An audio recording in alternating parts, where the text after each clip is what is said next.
Hello student, very good morning.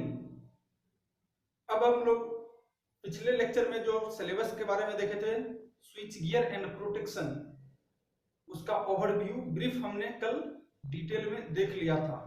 आज हम उसका नेक्स्ट लेक्चर 2 पर बात करेंगे। आज हमारा होगा यूनिट 1, जो है हमारा fundamentals. Switch gear and protection में फंडामेंटल्स क्या हैं, उस फंडामेंटल्स के अंतर्गत किस किस टॉपिक को पढ़ना है उसके बारे में देखते हैं। सबसे पहले आप लोग देख सकते हैं, ये रहा हमारा फंडामेंटल्स यूनिट 1। इसमें पहला जो टॉपिक है हमारा, ये है necessity and functions of protective system. मतलब क्या नेसेसिटी है प्रोटेक्टिव सिस्टम का, कौन सा फंक्शन है, क्या इसका रिक्वायरमेंट्स है, इसके बारे में देखेंगे। इसके बाद नॉर्मल एंड एबनॉर्मल कंडीशन के बारे में देखेंगे, क्या होता है। फिर उसके बाद टाइप्स ऑफ फॉल्ट्स, कितने तरह के फॉल्ट होते हैं वो देखेंगे। फिर उस फॉल्ट के क्या क्या कारण हैं, काउजेस पढ़ेंगे। नेक्स्ट है हमारा short circuit calculation,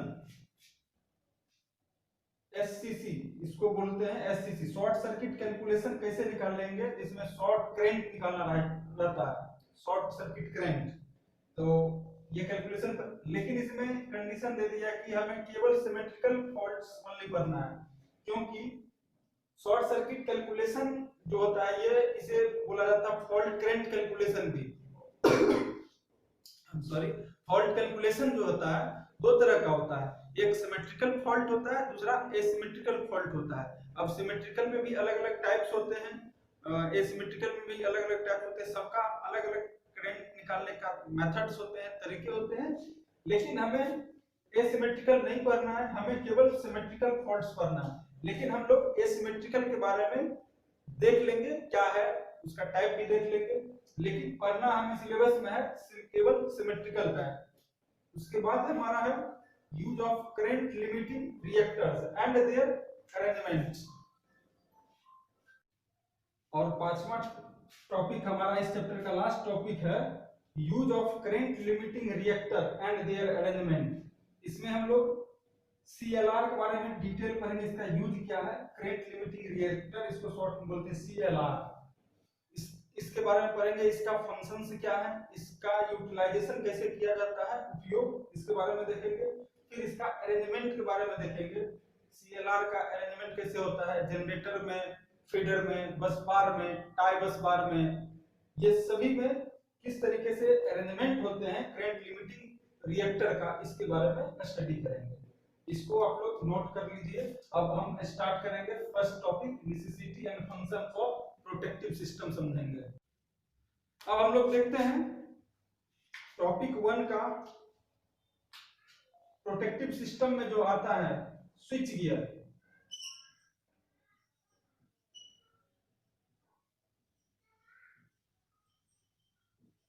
switch gear क्या होता है, इसकी क्यों जरूरत पड़ रही है, इसके बारे में पहले हम लोग बेसिकली थोड़ा समझ लेते हैं। देखिए, स्विच गियर जो है मॉडर्न पावर सिस्टम का रीढ़ माना जाता है।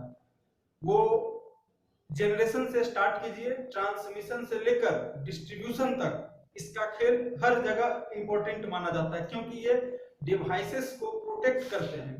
अब सबसे पहले ये समझिए स्विच गियर क्या होता है।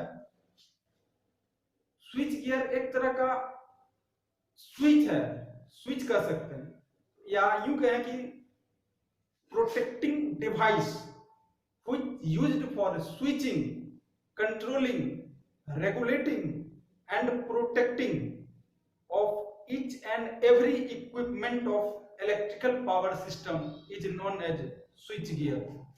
तो स्विच गियर का क्या काम है, switching,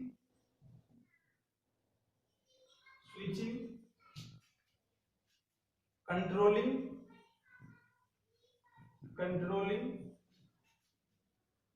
regulating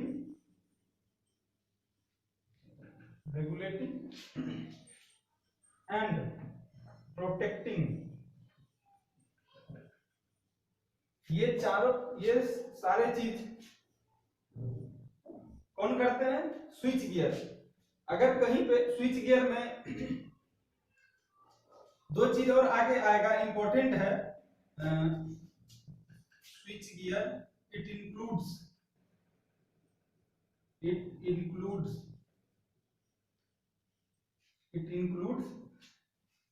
circuit breaker. Proper definition एक बार देख लेते हैं स्विच गियर का फिर से। The device used for switching, controlling and protecting the electrical power system, or electrical power circuit, and different type of electrical equipments are known as switch gear। मतलब electrical switch gear जो है एक device है जिसका उपयोग हम लोग क्या करते हैं, स्विचिंग में, कंट्रोलिंग में और प्रोटेक्टिंग में। किसको प्रोटेक्ट करने के लिए, इलेक्ट्रिकल पावर सर्किट को प्रोटेक्ट करने के लिए, and different types of electrical equipment. इसके अलावा और भी बहुत सारे जो इलेक्ट्रिकल इक्विपमेंट्स हैं जो हमारे घर में यूज होते हैं, जैसे रेफ्रिजरेटर हुआ, फ्रिज हुआ, इसके अलावा फैन है, बहुत सारा यूज करने वाला सारे इक्विपमेंट को प्रोटेक्शन के लिए जो यूज करते स्विच गियर होते हैं। इसमें जैसे हमारे घर में जो यूज होता है डोमेस्टिक वायरिंग में, उसमें होता है फ्यूज का कुछ कैरेक्टरिस्टिक्स होता है, वो आप लोग को याद रखना चाहिए क्योंकि एग्जाम में कभी कभी पूछ लिया जाता है। जैसे फ्यूज के बारे में पूछता है, इसका मेल्टिंग पॉइंट क्या होता है, मेल्टिंग पॉइंट इसका लो होता है ताकि वो जल्दी पिघल जाए, मेल्ट करके और अपने इक्विपमेंट को सेव कर दे, और इसका रेजिस्टेंस भी लो होता है। उसके बाद पूछा जाता है कि फ्यूज का किस चीज से बना होता है, किस मतलब एलॉय से। ये एलॉय होता है लेड, पीबी और टीन। लेड और टीन का मिश्र धातु यानी एलॉय होता है। ये फ्यूज के बारे में पूछ लिया। देखिए switch gear includes, switch gear में जो इंपॉर्टेंट पॉइंट रख रहा है खास ये है स्विच, ये सर्किट ब्रेकर और रिले। इसका बहुत खास महत्व स्विच गियर में होता है। तो थोड़ा हम लोग सर्किट ब्रेकर और रिले के बारे में देख लेते हैं। जब electrical network, electrical power system design किया जाता है तो उसमें जब जनरेशन से लेके ट्रांसमिशन और डिस्ट्रीब्यूशन के बाद की बात करें, उसमें सर्किट ब्रेकर जब किसी ग्रिड से सप्लाई किया जाता है तो सर्किट ब्रेकर का काम है सर्किट को ब्रेक कर देना। और वो ब्रेक कब होता है, रिले के माध्यम से होता है। रिले का काम क्या है, ये सेंस करता है, ये एक सेंसिटिव डिवाइस है और ये डिटेक्ट करता है कि कहीं पर फॉल्ट हो रहा है। अगर मान लिया जाए, यहाँ पे मैं बता रहा हूं, आप लोग ध्यान से देखिए।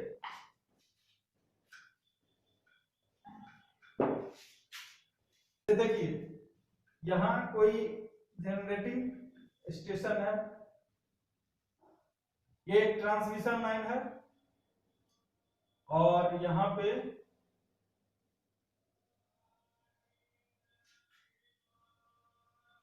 ट्रांसफार्मर है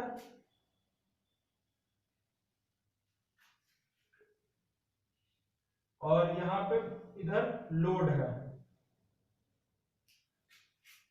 ये जनरेटर हुआ, ये ट्रांसमिशन लाइन, ये ट्रांसफार्मर, ये भी ट्रांसमिशन लाइन। अब देखिए यहां से जब सप्लाई हो रहा था इलेक्ट्रिसिटी, यहां कहीं पे फॉल्ट आ गया, यहां कहीं पे फॉल्ट आ गया। फॉल्ट के कारण क्या होगा, इस अंदर में कहीं पर किसी जगह पर सर्किट ब्रेकर लगा हुआ अगर रहेगा तो सबसे पहले सर्किट ब्रेकर ब्रेक नहीं करता है।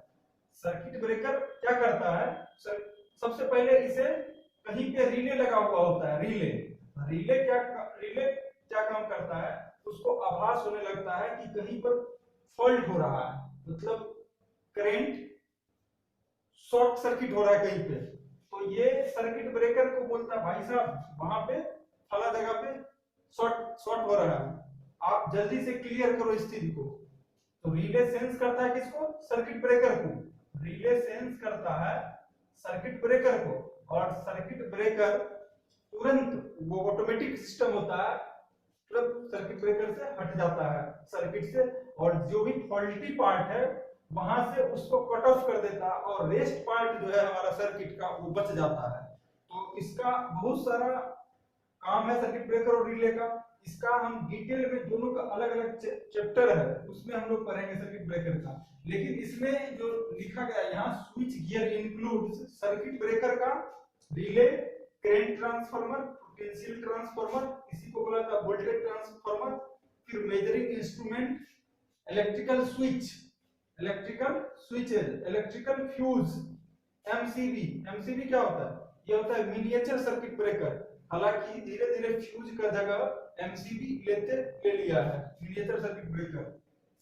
देन लाइटिंग अरेस्टर, फिर उसके बाद आइसोलेटर। ये सारे इक्विपमेंट्स जो हैं ये स्विच गियर के अंतर्गत आता है। ये सभी स्विच गियर के अलग अलग पार्ट्स हैं। फिर लास्ट पॉइंट हमारा क्या है? It plays a very important role in modern power system from generation through transmission to distribution. तो अभी वर्तमान समय में पावर सिस्टम में सबसे ज्यादा महत्वपूर्ण रोल प्ले करता है हमारा स्विच गियर एंड प्रोटेक्शन।